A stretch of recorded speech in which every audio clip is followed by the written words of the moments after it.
Folks, good morning. Still morning by about 10 minutes. I want to speak to you this morning about an extraordinary resilience and grit of the American people and American capitalism. Our country is taking everything that COVID has to throw at us, and we've come back stronger. I'm pleased to report this morning, but many of you already know, that America's job machine is going stronger than ever, fueling a strong recovery and opportunity for hard-working women and men all across this great country. America is back to work. Today, we learned that in January, our economy created 467,000 jobs. But that's not all. We learned that job growth in November and December over last year was revised up by more than 700,000 jobs. On top of that, 400,000 jobs that previously, on top of the 400,000 that were previously reported. This morning's report caps off my first year as president. And over that period, our economy created 6.6 million jobs. 6.6 million jobs. You can't remember another year when so many people went to work in this country. There's a reason. It never happened. Take a look at the chart. You can look at the last, all the way back to President Reagan. Look how many jobs we created in an average per month. This is, it's never happened before. And look, history's been made here. But it comes alongside the largest drop in unemployment rate in a single year on record. The largest reduction in childhood poverty ever recorded in a single year. And the strongest economic growth this country has seen in nearly 40 years. Historic economic progress. And I'm proud of the role the administration played in this economic plan has played in the recovery. You know, the rescue plan that Democrats passed to get the economy going again, the bipartisan infrastructure law that's starting to get underway rebuilding bridges, roads, highways, ports, airports, internet. There's so much more that we're doing as well. And my decision at the outset of our administration to buy American. It's always been the law, but it's very seldom ever followed. Now it's a reality, not an empty promise. I made clear that when the federal government spends taxpayer dollars, we buy American products. American products made in America, including all the component parts of that product, with very few exceptions. With the support of the American private sector, our business leaders and entrepreneurs, our workers, our union leaders, they've all come together like never before in my days in Washington. I know it hasn't been easy. I know that January was a very hard month for many Americans. I know that after almost 2 years, the physical and emotional weight of the pandemic has been incredibly difficult to bear for so many people. But here's the good news. We have the tools to save lives and to keep businesses open and keep schools open, keep workers on the job, and sustain this historic economic comeback. Vaccination and boosters have proven incredibly effective. This past month, we started mailing out tens of millions of at-home tests to deliver to your home for free so you can determine whether or not you have COVID. And that's in addition to the 20,000 sites across America where you can get a test in person for free to determine whether or not you have COVID. And we have more treatments today to keep people out of the hospital, including life-saving antiviral pills, which we purchased millions of. And now we're seeing the difference over what our efforts have made. Look at what's happened. Just in the past 3 weeks, today's extraordinary job report that data was collected. The COVID crisis has been cut in half, down in half in just 3 weeks. Still too many cases. Still, we have to be on the alert. But to be clear, this is a dramatic decline. Now, I want to be clear. Even with the extraordinary news, even with the historic economic progress we've made across the past year, we still have a lot of work to do. Making sure every American has a job is a great start, but it's not the finish. For many Americans, wages are up this year. In January, wage increases were strong across the board, and that's good. We have to continue to keep wages growing, and we need even more high-paying jobs. Jobs you can raise a family on and have some breathing room. 2 weeks ago, the CEO of Intel, Pat Gelsinger, came to the White House to announce a brand new $20 billion semiconductor factory. They called it a campus outside of Columbus, Ohio. It's going to create 7,000 jobs just constructing the facility and 3,000 permanent jobs running the facility with an average salary of $135,000.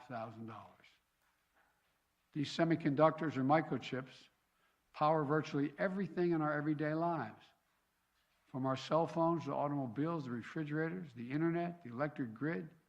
Without semiconductors, these things do not function in a modern economy.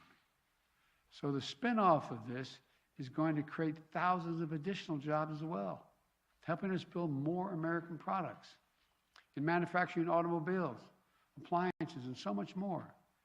It's going to create jobs, and it's going to help ease inflation. One of the reasons why automobiles cost so much money these days, and they're responsible for 1/3 of all the inflation that's calculated in the market, is because they lack the semiconductors to build the vehicles. Intel's announcement helps fix that problem. Last week, I called a meeting of CEOs from General Motors, Ford, Microsoft, and other major corporations in America. Mary Barra of General Motors, the chairman of the board, the CEO, I should say, announced a $7 billion investment in a Michigan manufacturing plant to manufacture electric vehicles. It's going to create 4,000 new quality jobs at prevailing wage. That's on top of the announcement last year made by Ford CEO Jim Farley, who was with us, to invest $11 billion to make electric vehicles, creating 11,000 new good-paying jobs. Look, last Friday I went to Pittsburgh, where the Union Pacific Railroad announced the largest purchase of American battery electric locomotives in history, built in Erie, Pennsylvania. Built by American manufacturing workers in western Pennsylvania, creating even more good-paying jobs. And again, the spin-off from that, these locomotives aren't just going to be purchased in America. Countries around the world, because it's going to be the best product, are going to purchase them. American-made electric vehicles made in Erie, Pennsylvania. Good-paying jobs. Look, we all know we're in competition with the world. These announcements are the drumbeat of a job resurgence, unlike anything we've seen in our history. And it didn't happen by chance. It's a result of the economic plan I put into action on day one when I said it's going to be Buy America. I'm delighted to keep it going and expand what we've done, because we have a great opportunity ahead of us to further progress, make progress beyond what we've already made. Look, the House of Representatives just passed a few minutes ago, just a bit before I walked over here, to provide $90 billion, over $90 billion for research and development, manufacturing, and all those elements of the supply chain needed to produce end products right here in America. So we can keep delivering more announcements like the one we've had in these past few weeks. Another way we're boosting our economy is by promoting competition. Look, hamburger is, up fourfold almost, many places.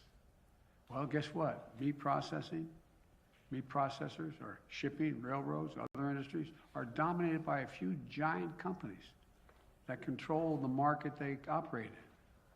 And over the years, this domination of the market by a smaller number of companies, smaller and smaller, it's about 4 in the meatpacking area, has reduced competition, squeezed out small businesses and farmers, and in many cases increased prices, and almost all of them increased prices for consumers. Look, I'm a capitalist, but capitalism without competition is not capitalism, it's exploitation. So I'm going to continue to do everything in my power to work with the Congress to make our capitalist system work better, to provide more competition and lower prices for American consumers. And they're still going to do well. But that isn't going to be enough. We still need to ease the burden on working families by making everyday things more affordable and accessible. Look, average people are getting clobbered by the cost of everything today. Gas prices at the pump are up. We're working to bring them down, but they're up. Food prices are up. working to bring them down as well. Look, I grew up in a family where if the price for a gallon of gas at the pump went up significantly, it was felt by the family. I get it. I understand. But these things are necessities, but that's not the totality of what family needs. They still have to pay for child care. They still have to pay for prescription drugs. They still have to pay for health care. There's more than one way to help a family when it comes to their standard of living. We're going to work to bring down the prices that are way up, but guess what? Guess what? We're going to keep strengthening the supply chain to bring down the cost of all these goods. But in the meantime, there's a lot we can do to give families a little extra breathing room. For example, child care. Families can spend $14,000 a year per child, and in some cases in this country, some cases less than $14,000 a year, for child care. Our plan cuts in half what most families are paying, helping their budgets, keeping millions of parents and especially women allowed to go back to work because they can get child care. Or the cost of prescription drugs, like insulin. Insulin costs about $10 to make. But for families who need the insulin, they're paying up to $650 a month on average in some places, and as high as $1,000 a month. Think about all those Americans out there with type 1 diabetes who need this insulin to stay alive and stay healthy. Or the 200,000 American children with type 1 diabetes. Think about being one of the parents without the insurance or the money to pay for that insulin. How do you look your child in the eye who needs an insulin? They have no idea how they're going to figure out how to pay for it. Think about what it does to them. Their self-esteem, their dignity, their ability to look their child in the eye. We cap the cost of insulin at $35 on our plan. $35 a month. The companies are still going to make a healthy profit. We can do that tomorrow with the stroke of a pen. But we have a generation of so-called, for example, sandwich generation. That is, you have a young child and an elderly parent, and both need help. And look, we can help them take care of mom and dad and make it work.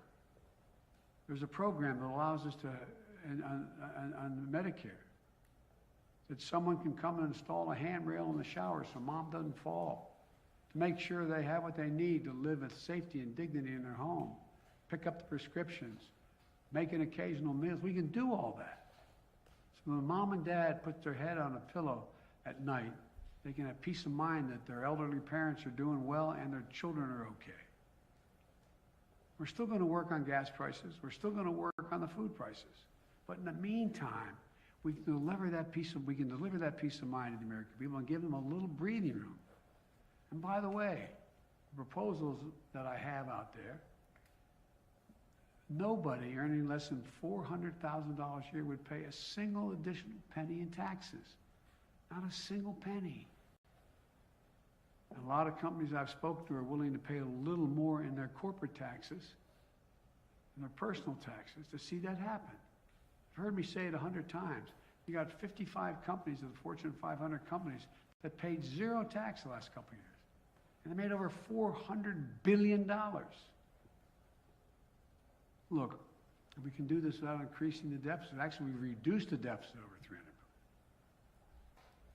And 17 Nobel laureates in economics came to me several months ago to say that this plan would not only not raise inflation, it would ease long-term inflationary pressures. Look, the bottom line is this. The United States is once again in a position to not only compete with the rest of the world, but out-compete the rest of the world once again. We can keep coming together and invest in the backbone of America, the working class and the middle class folks. There's no limit to what we can achieve. So let's keep the wages rising and let's start lowering cost. Our businesses are the best in the world. Our workers are the best in the world.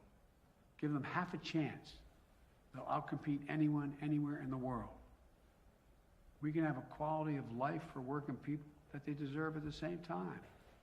And by the way, the middle class, when it does well, when the working class does well, everybody does well. Everything is better for the wealthy, the super wealthy, and the slightly wealthy. Nobody gets hurt. So let's face these challenges head on. Let's keep building a better America. I want to thank you, and God bless you, and may God protect our troops. Thank you. Mr. President.